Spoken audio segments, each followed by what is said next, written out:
नमस्कार। Solid facts with Hemant अत्री में आपका स्वागत है। एक बार फिर से आज मुझे मौका मिला है हेमंत अत्री सर से बात करने का। सर, आज एक बड़ा ही अचंभा हुआ कि नरेंद्र मोदी जी का आज छठ का पर्व मनाने का एक प्रोग्राम था, वो कैंसिल हुआ। ये खबर सिर्फ एक लाइन की लग सकती है, लेकिन इसका एक पूरा बैकग्राउंड है।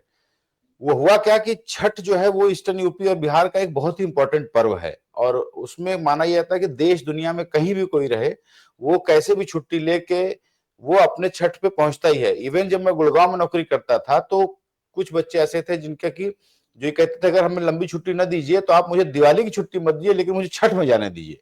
हम लोग क्या, दिवाली में कहा जाता है ज्यादा छुट्टी चाहिए, लेकिन वो कहते थे हम दिवाली सेक्रीफाइस कर देंगे, काम कर लेंगे हम ऑफिस में, लेकिन हम छठ में जरूर जाएंगे।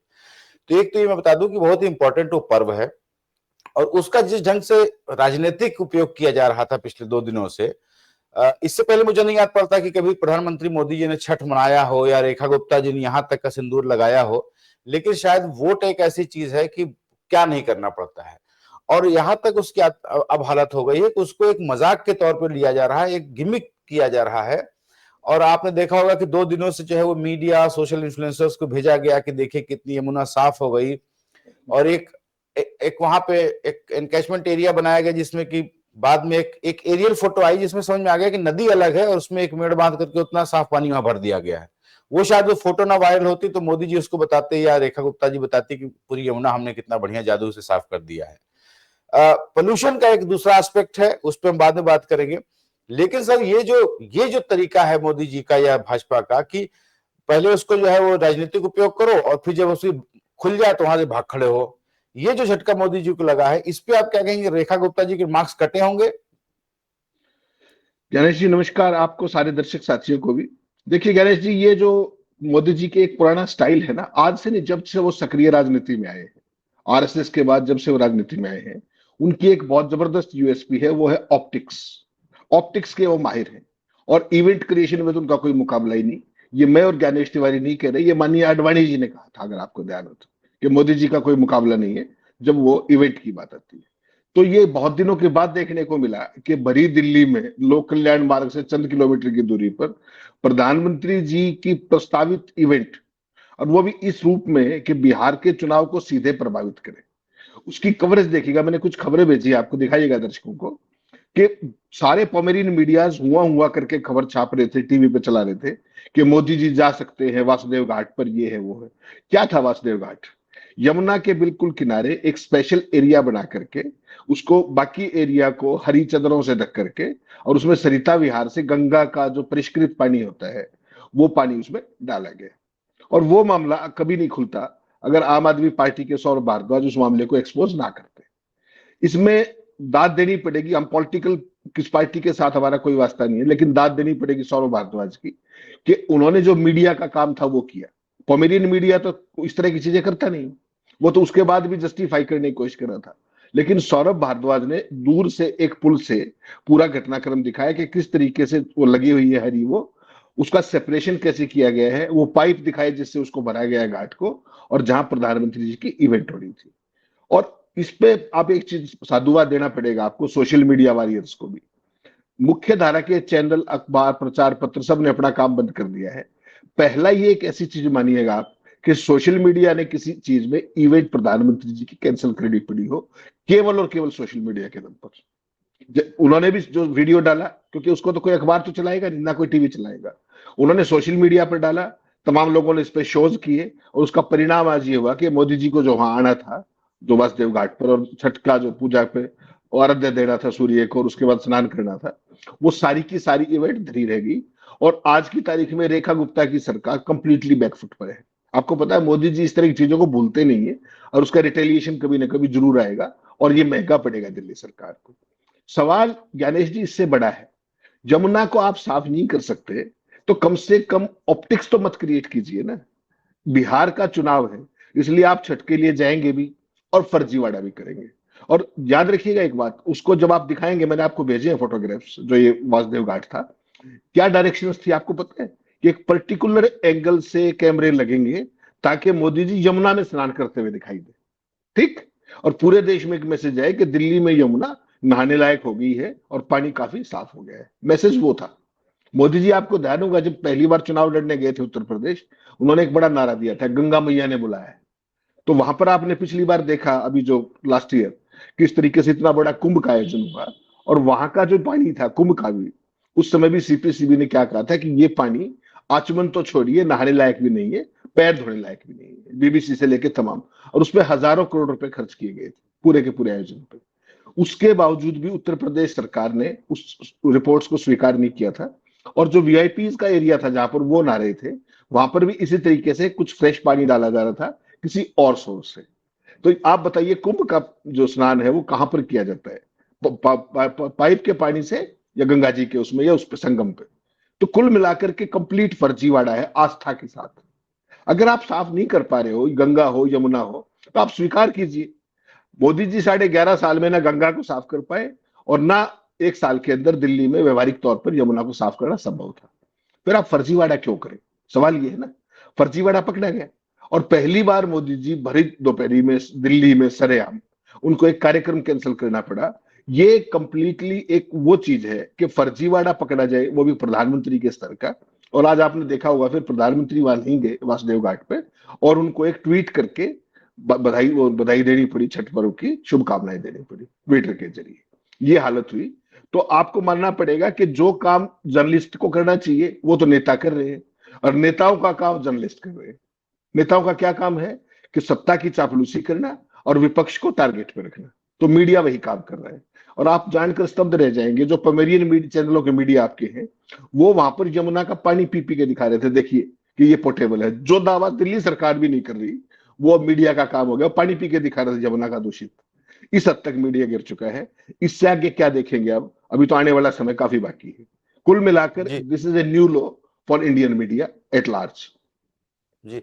सर, मुझे थोड़ा एक गंभीरता से बात करनी है, और मुझे अपने दर्शकों से भी एक शिकायत है कि पर्यावरण जैसे मुद्दे को लोग गंभीरता से नहीं लेते। हमारे देश की जनता भी, या हमारे यहाँ उस ढंग से पर्यावरण को जरूरी नहीं माना जाता है। आपको सर याद हो, हम लोग अभी जब अमेरिका के दौरे पे थे, आप भी थे वहां पे, तो बाकी देशों में भी आप देखेंगे बहुत साफ सफाई रहती है, लोग कहते हैं, और होता भी है, बहुत साफ सुथरा रहता है। तो मैंने जो सर जो ऑब्जर्व किया उसमें लोग लगता है ना कि रोज सफाई हो रही है। मैंने जो देखा वहां रह करके, रोज सफाई नहीं होती वहां पे।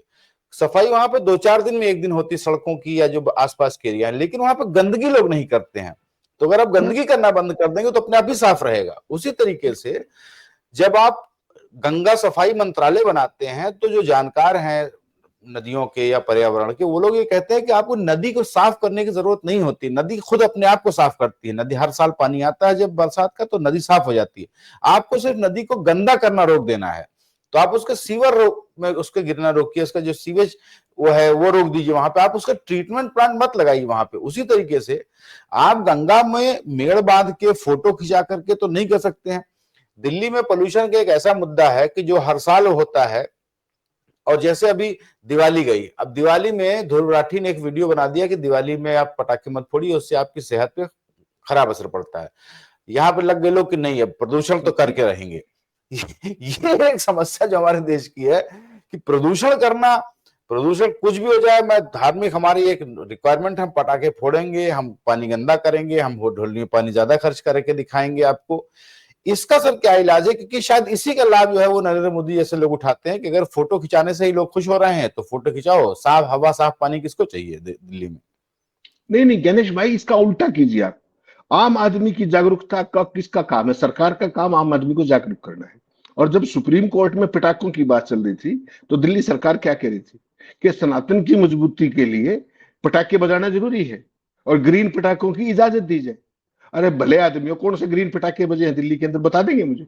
और कितने ग्रीन पटाखे आपने इंश्योर किए कि केवल ग्रीन पटाखे ही बजेंगे? Question doesn't rise.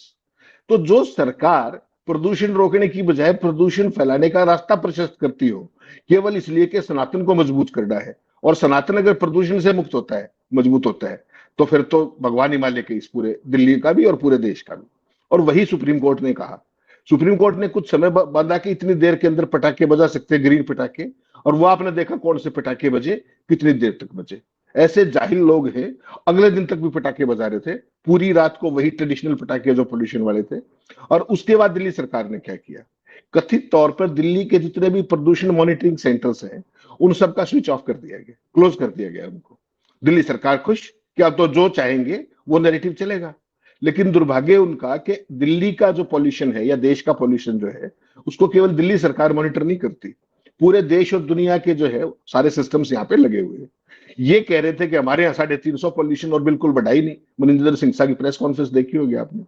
और दूसरे विदेशी जो वो बता रहे थे कि उस समय दिल्ली के अंदर ये प्रदूषण का स्तर था। कमाल देखिए आप कि आपकी रोकने की मंशा नहीं है, प्रदूषण रोकने की आपकी कतई इच्छा नहीं। आपकी इच्छा क्या है? उसको छिपाने की। केवल किस लिए? कि आप सनातन को मजबूत करते दिखाई दे। ये कौन सा धर्म है भाई जो प्रदूषण को फैला करके मजबूत होता है, झूठ फैला करके मजबूत होता है? और आज का देखिए इंटरेस्टिंग, अभी तो एक घटना और है आपके सामने लाऊंगा मैं। आज की दो खबरें हैं। एक खबर है अखबार में कि दिल्ली में प्रदूषण का स्तर बहुत बढ़ा हुआ है और आज बूंदाबांदी के आसार है, दिखाइएगा दर्शकों को। और साइमल्टेनियसली अभी जब मैं और आप बात करें उससे आधा घंटा पहले कानपुर से एक जहाज चला है जो दिल्ली के अंदर क्लाउड सीडिंग करके बारिश कराएगा। तो जब बारिश के पहले से ही आसार है तो क्लाउड सीडिंग का क्या मतलब है? आप अपनी क्रेडिबिलिटी को क्यों खराब कर रहे हैं खुद ही? तो दिल्ली सरकार को इस बात की कोई मंशा नहीं, किसी भाजपा सरकार को।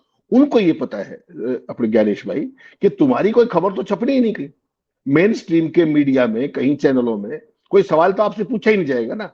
ये तो मेरे आप जैसे सिरफिरे हैं जो प्रदूषण की बात करते हैं, जो यमुना पे वासुदेव घाट की बात करते हैं, प्रधानमंत्री जी के फर्जीवाड़े की बात करते हैं।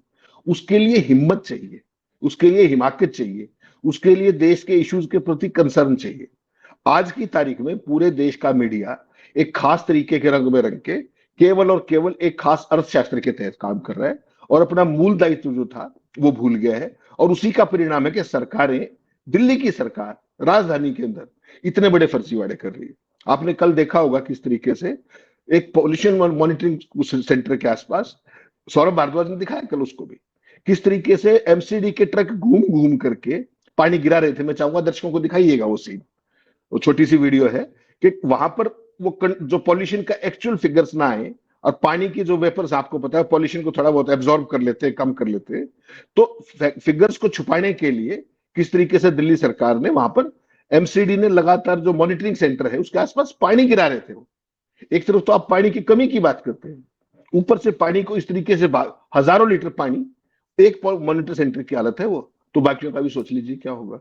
तो हर तरह का फर्जीवाड़ा, यमुना की सफाई से लेकर के, पॉल्यूशन से लेकर के, ग्रीन पटाखों से लेकर के, आप कहीं पर भी चल पड़िए। अगर कोई सरकार ईमानदार हो ना अपने ज्ञानेश भाई, तो वो समय मांग सकती है। आज प्रधानमंत्री जी वहां जाते, वो सब कुछ करते जो वो करना चाह रहे थे मेन यमुना के अंदर। लोग भी इस बात से होते कि हाँ हमारा प्रधानमंत्री हमारे जैसे, और वहां ये स्वीकार करते कि हम अब तक यमुना साफ नहीं कर पाए, अगले 2 साल में 3 साल में हम करके दिखाएंगे। उससे तो उनका रिजॉल्व दिखता। और अब क्या दिख रहा है कि उन्होंने फर्जीवाड़ा करने की कोशिश की, पकड़े गए तो भाग खड़े हुए। तो यही तो आरएसएस की मूल के अंदर है कि कोशिश करो फर्जीवाड़े की, जहां तक हो सके मीडिया में मत आने दो, और फिर भी अगर कोई बात ना बने तो उस इवेंट को ही छोड़ दो। तो प्रधानमंत्री जी ने छोड़ दिया। लेकिन कुल मिलाकर के दिल्ली के अंदर इतनी बड़ी भद पिटना दिल्ली की सरकार की भी और देश के प्रधानमंत्री की भी, मुझे लगता है कि इसके 100% कुछ न कुछ फॉल आउट जरूर होंगे आने वाले दिनों में, आप देखेंगे इसको। जी सर, मुझे एक बात समझनी है, ये जो गिमिक का खेल है, अरविंद केजरीवाल जी को ऐसा ही नहीं छोटा मोदी कहा जाता था। ये जो स्मोक गन वाला, पानी छिड़कने वाला कार्यक्रम था, ये उन्होंने ही शुरू किया था। और किसी ने नहीं पूछा कि भैया पानी छिड़क कर नहीं पोल्यूशन कम होता है, पोल्यूशन को कम करने के और भी तरीके हैं। आप स्मोक गन लगा के कितनी जगह कितना स्मोक गन लगा देंगे, पूरे आसमान आप स्मोक गन लगा देंगे। ये कौन सा टेक्नोलॉजी लेकर के आए थे? ये खेला उन्होंने शुरू किया था।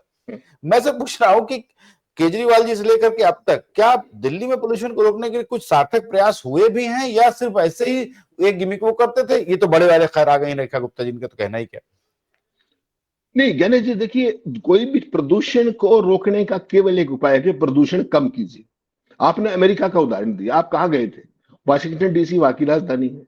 न्यूयॉर्क में आप थे, लाखों वाहन चलते हैं, वहां के एक्यूआई पता है आपको कितना था? 50, 48, 40। मैं टोरंटो में था, वहां 5 था। क्यों? टोरंटो इतना बड़ा शहर है भाई, क्योंकि वहां का आम आदमी अपने पर्यावरण के प्रति बेहद संवेदनशील है। ना वो गंदगी फैलाता है, ना वो जरूरत से ज्यादा एनर्जी का यूज। अब वो अवेयर हो गए इस बात से। पहले अमेरिका एनर्जी बहुत ज्यादा, पर हमारे 250 लोगों के आसपास अकेला एक अमेरिकन करता था। अब वो लोग जागरूक हो रहे हैं धीरे धीरे, गंदगी से लेकर के हर उस चीज को कंट्रोल करने की कोशिश कर रहे हैं। इसमें आम आदमी के इन्वॉल्वमेंट के बिना ये नहीं हो सकता गणेश भाई। इसका सबसे बड़ा कारण तो क्या है कि पब्लिक ट्रांसपोर्ट से लेकर के हर चीज, फैक्ट्रियां दिल्ली से बाहर करना, पब्लिक ट्रांसपोर्ट को कंट्रोल करना। एक कुछ समय के लिए एक ब्रैकेट आती है जो अब आएगी आने वाले दिनों में, पराली का एक इशू आएगा। उससे पहले जो दिवाली पे जो कुछ करवाया सरकार के, उस पर 100% बैन होना चाहिए, नहीं होना चाहिए था। पटाखे कब, दिवाली जब श्री रामचंद्र जी आए थे, जब बारूद का आविष्कार हुआ भी था क्या? बारूद तो बहुत बाद में आया। तो पटाखा सनातन से कैसे जोड़ दिया, राम उससे कैसे जोड़ दिया दिवाली से आपने? क्यों? क्योंकि उसमें एक खास लोगों को, एक खास वर्ग के धार्मिक भावनाओं को एसुएज करने का एक तरीका निकाल दिया सरकार ने। तो पर्यावरण ऐसे लफाजी से नहीं रुकेगा, प्रदूषण नहीं रुकेगा। उसके लिए आपको ठोस कदम उठाने होंगे, नंबर एक। और उसमें आम आदमी की भागीदारी सुनिश्चित करनी पड़ेगी। आप मेरे ऊपर फोर्स नहीं कर सकते, लेकिन मुझे इन्वॉल्व करके कर सकते हैं, उसका महत्व बताते हुए। जो ये पटाखे बजे, उसके बाद जो बुजुर्ग थे, जो बच्चे थे, जो खांसते फिर रहे हैं, जो ओपीडीज की संख्या 10 से 20 गुना हो गई है, गले और खांसी के सारे केसेस, जुकाम के, सब चीजों के, उसके लिए कौन जिम्मेदार है? सुप्रीम कोर्ट की मोहर लगवा ली, ग्रीन पटाखे बजाएंगे। दिखाइए जरा कौन से ग्रीन पटाखे थे दिल्ली के अंदर या बाकी एनसीआर के अंदर। मतलब ही नहीं है, कौन चेक करेगा? There is no mechanism. तो जब सरकार ही ये काम करवाएगी तो आम आदमी से आप क्या अपेक्षा करेंगे? एक। दूसरा सबसे बड़ी प्रॉब्लम गणेश भाई क्या है? वोट बैंक की राजनीति। अच्छी पर्यावरण को साफ रखना, अगर कोई आदमी कल को मेरे राब जैसा कोई सिरफिरा अगर ये कहे कि हम दिल्ली का पर्यावरण साफ करेंगे, वोट मांगने चल पड़ी, आपकी 4 वोट नहीं आएंगी। क्यों? क्योंकि लोग उससे कंसर्न नहीं रख रहे। तो सबसे पहले लोगों को एजुकेट करना पड़ेगा, एक। उसके बाद उनको इन्वॉल्व करना पड़ेगा उस पूरे कैंपेन के दौरान। उनको एक कहीं ना कहीं स्टेक होल्डर बनाना पड़ेगा। और तब जाकर के ये ओवरनाइट नहीं होगा। इसके लिए 3 4 5 साल का एक प्रोसेस है जो धीरे धीरे आपको इवॉल्व करना पड़ेगा। लेकिन पॉलिटिकल पार्टियों के पास उतना समय नहीं। उन्हें तो तत्काल वोट चाहिए आज। आज दिल्ली विधानसभा में चाहिए, कल लोकसभा में चाहिए, उसके बाद एमसीडी में चाहिए, फिर कोई और चुनाव आ जाएगा। तो पूरे 5 साल गवर्नेंस करने की बजाय राजनीति के अलावा कोई फुर्सत ही नहीं। तो वैसी सूरत के अंदर प्रदूषण किसी की प्रायोरिटी पे है ही नहीं। दिल्ली के अंदर जो आज स्थिति है, आप सोचिए अगर इसका 1/4 भी अमेरिका के अंदर हो जाए या कनाडा के अंदर हो जाए, यूरोप के अंदर हो जाए, आप जानते हैं वहां क्या होगा? पब्लिक हेल्थ इमरजेंसी डिक्लेयर हो जाती है 50 के बाद, 50 AQI पे। और आप 400 425 में आनंद से घूमते हैं बाहर, पूरी मस्ती में, कोई समस्या नहीं। क्यों? क्योंकि हम यूज टू हो चुके हैं, हम इम्यून हो गए। और जो ये इंडिया जो कैपिटल बन रही है कैंसर की, तमाम बीमारियों की, इसका सिंगल लार्जेस्ट कारण क्या है? पॉल्यूशन। जो एयर पॉल्यूशन है, उससे घातक जो इंडिया में स्थिति है, India is one of the worst performing countries on this. उसके बावजूद भी सरकार की प्रायोरिटी में आपने कभी देखा हो, किसी घोषणा पत्र में देखा हो, किसी विजन डॉक्यूमेंट में देखा हो? बता दीजिए। सब जगह यही सब चल रहा है। केवल वोट मिल जाए, सनातन को मजबूत करना है, पटाखे बजाएंगे। पटाखे से सनातन मजबूत हो रहा है, कर लीजिए, क्या करेगा। सर आपने 50 AQI की बात की। जो स्कैंडिनेवियन कंट्रीज हैं जैसे स्वीडन, डेनमार्क, नॉर्वे वगैरह, जहां पे ग्रेटा थनबर्ग एक जो क्लाइमेट एक्टिविस्ट है बच्ची, स्वीडन की है, वहां पे तो 30 AQI पे सरकार हिल जाती है सर, प्राइम मिनिस्टर को रिजाइन करना पड़ता है, ये हालत है वहां पे। और ये बच्चे जो है वो अवेयरनेस फैलाते हैं। मैं सर एक और बात कह रहा था कि नरेंद्र मोदी के पिछले 11 सालों में अगर मुझे कोई एक काम ठीक लगा तो वो था जो उन्होंने स्वच्छ भारत अभियान शुरू किया था। हालांकि ये आइडिया कोई नया उनका नहीं था, गांधी जी का सपना था स्वच्छ भारत। उससे पहले मनमोहन सिंह की सरकार एक निर्मल ग्राम योजना ऑलरेडी चला रही थी, जिसके तहत वो 12,000 रुपए शौचालय के दिए जा रहे थे, और जिसमें बाद में मोदी जी ने उसी के नाम बदल के इज्जत घर कर दिया। वो निर्मल ग्राम योजना पहले से चल रही थी, लेकिन उसका नाम बदला। लेकिन अच्छा काम ये लगा कि चलो कम से कम एक्टिवली वो थोड़ा झाड़ू वाड़ू लेकर के फोटो खिंचा रहे थे, तो लग रहा था कि शायद थोड़ा अवेयरनेस फैलेगी। लेकिन अचानक से आप देखिए आजकल वो भूल गए हैं। अब कोई स्वच्छ भारत अभियान की ना कहीं बात होती, ना उसका कोई कैंपेन दिखता, उसका फंड वंड आता होगा तो कुछ पता नहीं क्या चल रहा है। लेकिन मुझे लगता है कि नरेंद्र मोदी को ये कहना चाहिए था कि भैया देशभक्ति ये नहीं है कि आप गौरक्षा लेकर के रात में जो है वो गाय एक्सपोर्ट करने वालों को पकड़िए।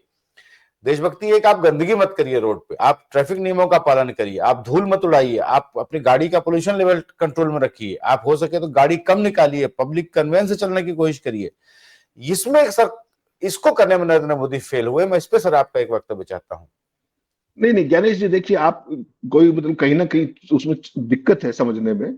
स्वच्छ भारत अभियान एक बहुत बड़ा ऑप्टिक्स था।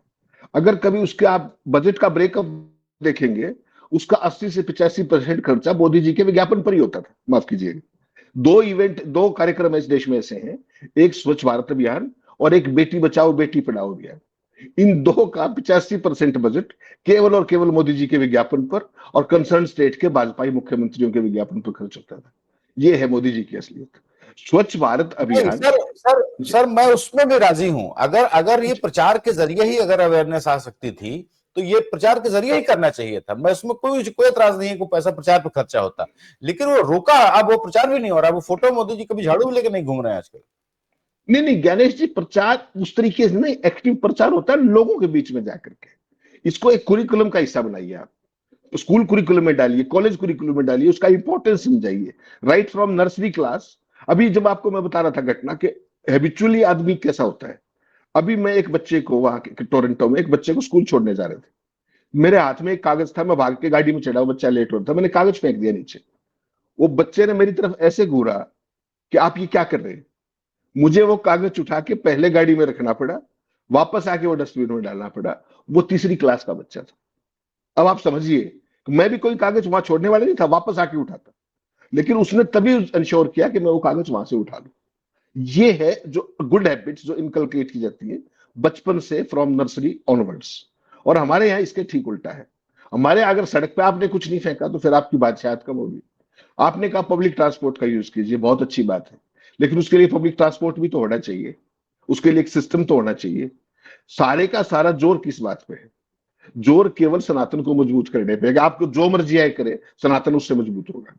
कोई भी लॉ अबाइडिंग सिटीजन, अगर आप उसको समझाएं कि भाई अपनी गाड़ी का रेगुलर पोल्यूशन चेक कराइए, गाड़ी का कम यूज कीजिए, ये पब्लिक सेक्टर के ट्रांसपोर्ट है इसको यूज कीजिए, पानी का कम प्रयोग, कहीं आपको केवल अखबार के विज्ञापन दिखाई देंगे। कहीं उसको लोगों को इन्वॉल्व करके जो मुहिम चलाने की बात है, वो कंसेप्ट ही नहीं है इनका। और ये सबसे दुर्भाग्यपूर्ण बात ये है कि आप 21वीं सदी में, आधी सदी जा चुकी है और आप आज भी वहीं खड़े हो जो थर्ड वर्ल्ड कंट्रीज में भी जो नहीं होता। पेयजल की समस्या देख लीजिए आप, हम हिंदुस्तान के अंदर इतना गंदा पानी, अगर दिल्ली में आके पी देख लीजिए आप, उसका एक वो क्या है अपना जो है टीडीएस, समझ में आ जाएगा आपको। पूरे देश के अंदर जो पेयजल की स्थिति है, आप आजादी के 78 साल बाद भी दावे करते रहिए, हकीकत यह है स्वच्छ पेयजल नहीं बना पाए। दिल्ली के कितने घरों के अंदर अगर आप चेक करेंगे कि वो जो आरओज लगे हुए हैं, फिल्टर्स लगे हुए, एक घर दिखाइए बिना मुझे, बिना उसके। और पूरे अमेरिका में अगर आपको एक भी दिखाई दिया हो तो ये फर्क है नहीं, इन वहां तो दोनों चीजों नॉर्मली के टैप बीच। वाटर पिया जाता है। जी न्यूयॉर्क छोड़ जी करके बाकी सारे शहरों में आप टैप वाटर पी सकते हैं। जी जी। न्यूयॉर्क का भी एक पर्टिकुलर एरिया है जहां पर वो हाँ टैप हाँ वाटर नहीं पीना, बाकी सारे में हाँ। वो टैप वाटर पिया जाता है। तो आप कब उन स्टैंडर्ड्स की सोचेंगे? आपकी तो राजधानी में भी ये चीजें नहीं है, बाकी देश की तो बात छोड़िए। और अमेरिका का क्षेत्रफल भारत से कई गुना बड़ा है, उसके बावजूद भी पैन अमेरिका अगर स्वच्छ पेयजल हो सकता है, भारत में क्यों नहीं हो सकता?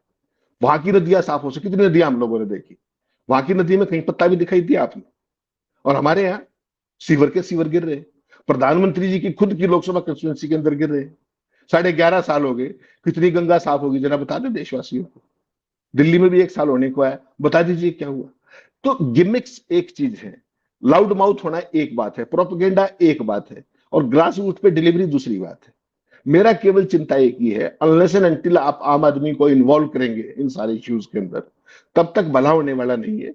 हालात बैड से वर्स और वर्स से वर्स्ट की तरफ जाएंगे, ये मान करके चलिएगा। ये फर्जीवाड़ा, ये नारे, एक दूसरे पर आरोप प्रत्यारोप, इनसे कुछ निकलने वाला नहीं। अगर किसी व्यक्ति ने ज्ञानेश तिवारी की कोई कमी बताई है तो हमें उसका धन्यवाद करना चाहिए कि भाई साहब हम ठीक करेंगे इसको, कोई बात नहीं। और उसने गलती बताई और हम उसकी बताने चल पड़े, then there is no end to this. तो भारत में 1947 के बाद यही होता आ रहा है, किसी को इस बात की परवाह नहीं है कि ओवरऑल सिस्टम को कैसे इंप्रूव किया जाए।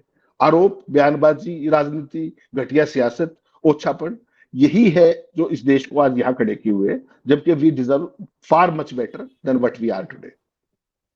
जी, तो सर आज के इतना ही। बस मुझे अपने नेताओं से अनुरोध करना है कि आस्था को और भक्ति को और त्योहारों को राजनीति का और वोट का जरिया मत बनाइए।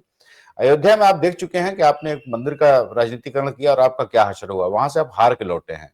तो छठ एक बहुत ही पवित्र पर्व है और बहुत सारी लोगों की आस्थाएं जुड़ी हैं उससे। आप ये सब फोटो आप उसको मत करिए। कर सकते हो तो प्रदूषण को साफ करिए, यमुना में को गंदा करना बंद करिए। जनता से अनुरोध है थोड़ा अवेयरनेस लाइए, दिमाग चलाइए देशभक्ति प्रदूषण को कम करने में, पटाखे फोड़ने में नहीं।